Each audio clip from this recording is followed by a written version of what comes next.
هەرسەبارەت بە پەیامەکە عەبدوڵڵا ئۆزەلان ڕێبەری زیندانی کراوی پارتی کرێکەکانی کوردستان و پرۆسەی ئاشتی و کاریگەری لەسەر پارچەکانی دیکە من میوانێکم لەگەڵ دەبێت بەڕێز ئیبراهیم عەلیزادە سکرتێری کۆمەڵەوە ڕێکخراوی کوردستانی حیزبی کۆمونستی ئێران ڕێگەی سکایپۆ میوانمە. کاکی ئیبراهیم سڵاوت لێ بێت، بەخێر بێت بۆ زووم. ئێوەی لایەنەکانی ڕۆژهەڵات چۆن لەم پەیامەی عەبدوڵڵا ئۆزەلان تێدەگەن؟ سڵاو بۆ ئێوە بۆ بینەرانتان.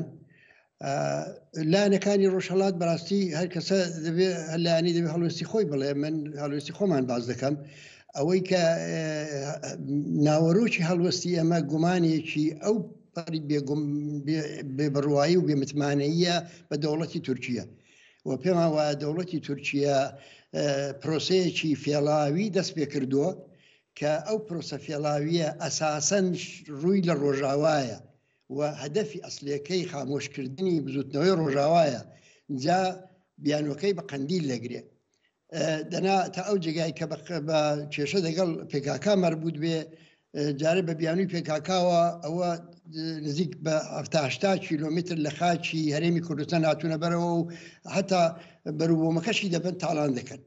بە بیانووی پێکاکاوە هەر ڕۆژە شارەدارێک کە بە قانونی هەڵبژێر دراوە یان نوێنەرێکی پارلەمان لە زینداندا ڕادەگرن. لەبەرەوە ئەوان زۆر مەسئلەیان نییە بەڕاستی ئێستا مەسئلە، بەڵام کاریگەری بیر و بۆچوون و ڕێبازی پێکاکا لەسەر ڕۆژاوا هەست پێ دەکەن و لەبەر ئەوە ئێستاش کە دەیانەوێت تەکلیفی دەسەڵات لە سووریە یەکلایی بکەنەوە، گەورەترین کۆسپێک کە لە ڕێیاندایە بریتە لە ڕۆژاوا. ڕۆژاوا ئێستا لە هێزێکی 100 کەسی بەدەستەوەیە تۆکمە و بە بیر و باوەڕ و بڕوا بەخۆ و پەیوەندی محکەم دەگەڵ جەماوەری خەڵکەکەی تەنانەت لە ئەرتەشی سووریەی تازە بەهێزترە. جا لەبەرەوە ئەوان دەگەڵ ئەو کێشەیە بەرەو ڕوون و تورکیا دەیەوێت ئەوە لە باربەرێ پرۆسەیەکی بەڵام فێڵاوی لەم لاوەوە دەست پێ کردو لەو لاوەوە دێتەوە بە ڕۆژاوا. بۆیە ئێمە ئێستا مەترسی گەورەکە لەسەر ڕۆژاوا هەست پێ دەکەین. پێتان وایە ئەوەی تورکیا دەیەوێت لەم پرۆسەیە بەدەستی بهێنێت بابەتی کۆنتڕۆڵکردنی ئەو شۆڕشەیە کە بۆ مەبەستی سەرخستنی بزاوی گەلی کورد گرتویانەتە بەر؟ بێگومان ئەوەیە، بێگومان یەکێک لە ئامانجەکانیشی هەر ئەوەیە کە شۆڕش لە باکووری کوردستانیش دامرکێنێتەوە. جەماوەری خەڵک لە باکووری کوردستان هەست بە ڕەنج بە خەساری بکەن. ئێوە ئەگەر میدیاکانی ئەو دوو ڕۆژەی تورکیەتان چاو لێکردبێ چه ئاژیتاسیۆنێکیان لە دژی پێکاکا خستۆتە ڕێ، دایکی کوژاوەکانی شەڕیان دێنن، عەکسیان بەدەستەوە دەگرن. یعنی کۆڵەترین نیشانەیەک لە بەدەنگەوە هاتنی دەوڵەتی تورکیا بۆ ئەو نیازپاشەی کە لەو لاوە نیشاندراوە نابیندرێت. لەبەرەوە ئێمە سەر تاپای ئەو پرۆسەیە بە پیلانێکی تاقیکراوە دەزانین.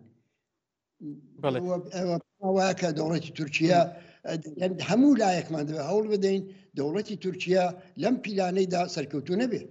باشە، ئەندامێکی پەرلەمانی تورکیا لە فراکسیۆنی دەمپارتی قسەی کردووە، دەڵێت عەبدوڵڵا ئۆزەلان ینی لە پەیامەکەیدا بە جوانی شیکاری بۆ بابەت دۆخی نێوخۆی تورکیا و ئێران کردووە. دەڵێت دەبێت خۆیان بگۆڕن و دۆخێکی چاوەڕوان نەکراو لەو دوو وڵاتەدا ڕوودەدات. ئەنی پێتان وایە دۆخێکەیە لە تورکیا و لە ئێران ڕوودەدات و دۆخێکی چاوەڕوان کراوە؟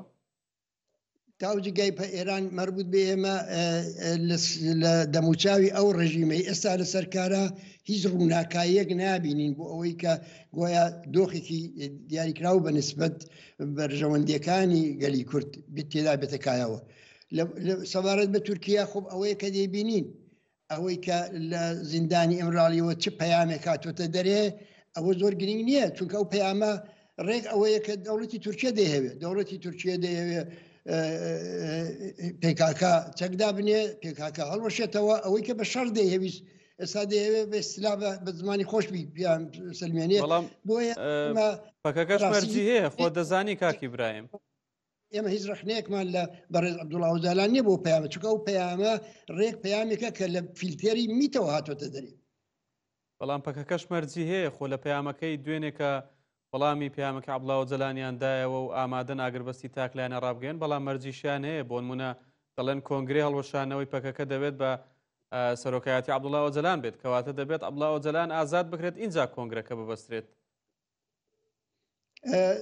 طبعا خۆ ئەوە باشە ینی ئەو هەڵوێستە باشە کە تەسلیمی داخوازەکانی دەوڵەتی تورکیا نەبن، بەڵام دەوێت هۆشیان بێ بەوەی کە ئەم جۆرە هەڵوێستانە ورەی جەماوەری دانەبەزێنێ، ینی جەماوەر هەست بەوە نەکا کە هەموو شتێک تەواو بووە، لەبەرەوە دەبێت زۆر بە وازحی زۆر بە شەفافی بڵێن کە تا دەوڵەتی تورکیا هەنگاوی ئەرێنی هەڵنێنێتەوە نێتە پێشەوە ئێمە واز لە خەباتی خۆمان ناین، چونکە ئەو مەسئلەیە ینی ئەو جۆرە لێدوانانە ورەی ڕیزەکان دادەبەزێنێ، ورەی خەڵک دادەبەزێنێ. ئەو ڕۆژەی کە ئەو پەیامە لە مەیدانی ئامێدیا خوێندرا و خەڵی جوێی لێبوو، ینی ئاخێک لەسەر لە ناخی دڵی هەزاران کەسەوە هەستا بۆ هەزاران کەس بۆ میلیۆنها کەس لە هەموو پارچەکانی کوردستان وەکو شۆک وا بوو. کاکی برایم بە نەزەری جەنابەت دەکرا پەیامەکە بە شێوازێکی دیکە بێت یان پێشتر ڕێکاری دیکە گیرابایە بەر بۆ نمونە مەبەستەوەیە عەبدوڵڵا ئۆجەلان خۆی ئازاد کرابایە، ئازادبوونی عەبدوڵڵا ئۆجەلان دەستپێکی پرۆسەکە بووە؟ هیچ زیندانیەک لە زیندان ئەو ئیرانی نییە کە خۆی ڕێی و ئازادی خۆی دەبڕێ بۆیە زیندانیە. 26 ساڵە ئەو بەڕێزە زیندانی کراوە، 26 ساڵە لە هەموو حقێکی ئاسایی خۆی مەحروم کراوە، لەبەرەوە بەڵێ زۆر ئاساییە دەبواە ئەو ئازاد بکرێ، دەبواە ئەو لەو گۆشەگیرێ بێتە دەرێ و پەیامی خۆی و بۆچوونی خۆی هەڵوێستی خۆی ئەویش دوای ڕاوێشکردن و گفتوگۆ و دوای ئەوەی کە ئاسەواری ئەو 26 ساڵ زیندانش تا ئەندازەی لەسەر جەستەی و لەسەر دەرونی پاک دەبێتەوە، دوای ئەوە هەڵوێست دەرببڕێون دڵنیام ئەو وەختە هەڵوێستی دەیتوانی شێکی کە بێ. ئەمە ئینسانێکی تێکۆشەر بووە، پێشینەکەی دەزانین، ڕێز و احترامی زۆرمان بۆی هەیە، بەڵام لەژێر دەسەڵاتی دوژمندا ئەویش دەسەڵاتی زیندانەوانی دوژمن لەژێر دەسەڵاتی ئەوەدا داربڕینی ڕێی ئازاد ممکن نییە. یانی ئەو هاتنە پێشەوەی تورکیا بۆ چارەسەرکردنی پرسی کورد لە تورکیا باکووری کوردستان و ئاشبوونەوەی یان زۆرێک لە ئاشبوونەوە لەگەڵ پارتی کرێکارانی کوردستان نیازپاچی تێدا نیە، بەڵکو بۆ بابەتێکە کە پەیوەندی بەخۆیەوە بۆ مەسلحەتی خۆیەتی. ئێمە چکۆڵەترین نیشانەیەک لە هاتنە پێشەوەی تورکیا نابینی، چکۆڵەترین نیشانەیەک. یعنی مەسەلەن بۆ نمونە زۆر چاکە بابەڕێز عەبدوڵڵا ئۆجەلان ئازاد نەکا، سەلاحەدین دیمیرتاشی بۆ لە زیندان ڕاگرتووە، ئەو هەردووکە شارداری وانی بۆ بردوێتە زیندان. هەموو ئەو شاردارانە کە هەموو نوێنەرانی هەڵبژێردراوی دموکراتیکی خەڵبوون بۆ بردوینە زیندان. ئەگەر کەسێک بتوانێت چکۆڵەترین نیشانەیەک بە من نیشان بدا کە دەوڵەتی تورکیا هاتوۆتە پێشە لەو قەزیە، بەڵێ دەڵێن ئەو ئەنگاوی دەبێت چاوەڕوامی بزانین دێتە پێشیان نا، بەڵام پێش ئەوەی کە ئەو بێتە پێشی ئاخر ئەگەر دانوستان ڕێوشێنی خۆی هەیە، دانوستان شەرت و شروتی خۆی هەیە، دەبێت نیازپاچی هەردوو لا معلوم بێت، لای نیشانی داوە، بەڵام لایەکەی دیکە هیچی نیشان نەداوە. ئێمە پێمان وایە دانوستان باشە، ڕەوایە و دەگەڵ فاسیدترین و سەرسەختترین دوژمنیش بنیادم دەتوانێت لە ڕێی دانوستان کار بکا و ئەوە بەشێک لە خەباتەکەی بێت. بەڵام ئەوەی کە ئێمە لێرەدا دەبینین ئەوە نیە. وحد تەنانەت مەسەلەی چەکیش ئێمە عاشقی چەک نین، نەماکتۆ ئیلا بالله ئەوەی کە ئێمە ئەوەی خەڵکی کوردی هەیە بە چەک جێبەجێ دەبێت. زامنیش ویستم ئەوە بڵێم کاکی برایمیانی لە مێژووی خەباتی چەند ساڵەی پارتی کرێکارانی کوردستان هیچ شتێک ئەوەی ئەوان دەیانویست خەباتیان بۆ دەکرد بە چەک بەدەستیان نێنا، دەکرێت ینی گۆڕانکاریەک لە سیاسەتی ئەوانیشدا ڕوو بدات. گۆڕانکاری لە سیاسەتدا کامیلەن ئاساییە بە بڕوای من، هیچ مەسەلەیەک نییە.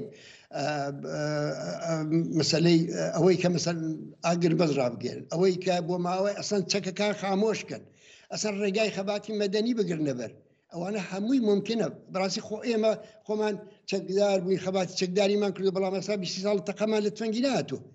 لەبەرەوە بەڵێ ئەوە ئەگەر بەشێک لە ئستراتێژیەکی داڕێژراو بێ، بەشێک لە ئستراتێژێک بێت کە بۆ خەڵک ڕوون کراوەتەوە و نەبێتە بەشێک لە پیلانی دوژمن، کامیلەن ڕەوایە و دەتوانێت زۆر بەکەڵکیش بێ.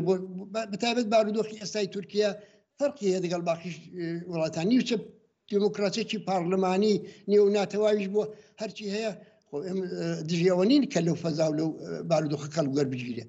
بەڵام ئەوەی کە ئێستا دەکرێت خەڵاتی تورکیە نییە ئەوە بەشێکە لە مبارزەیە کە جەماوەری خەڵکی تورکیە بە کورد و تورکیەوە پەیدایان کردووە جۆرێک لە ئازادیان بە دەسەڵاتی ئەو وڵاتە داسەپاندووە و خەریکین کەڵکی لێوەردەگرن ئێمە پێیان وایە هەموو هێزێکی سیاسی بۆ هەیە لەوە کەڵک وەربگرێت بەڵام ئەوە فەرقی لەگەڵ ئەوەی کە لە مەیدانی دوژمندا کایە بکەیت بۆ بەڕێوەبردننی پرۆژەکەی خۆت. بەرز ئیبراهیم عەلیزادە زۆر زۆر سوپاس. زۆر سپاس بۆ